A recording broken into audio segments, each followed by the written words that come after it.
ফরজ গোসল কিভাবে করবেন? রাসূলুল্লাহ সাল্লাল্লাহু আলাইহি ওয়াসাল্লাম যে পদ্ধতিতে ফরজ গোসল করতেন তা ধারাবাহিকভাবে উল্লেখ করা হলো। নিয়ত করা। প্রথমেই নিয়ত করবে, মনস্থ করবে যে আল্লাহর সন্তুষ্টির জন্য উক্ত গোসল বড় নাপাকি থেকে পবিত্র হওয়ার জন্য।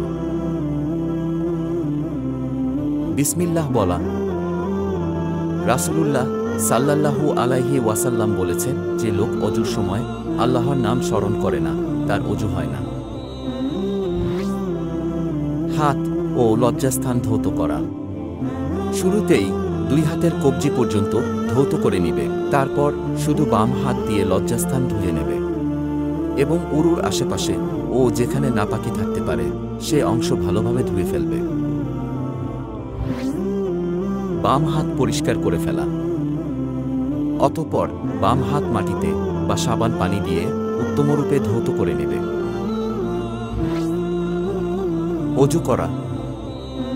এরপর সালাতের অজুর মতো অজু করে নেবে। মাথা ধৌত করা। মাথায় পানি ঢেলে চুলগুলো ভালো করে ধুয়ে নেবে। প্রথমে পানি ঢালবে মাথার ডান পাশে, এরপর বাম পাশে, অতঃপর মাথার মধ্যখানে।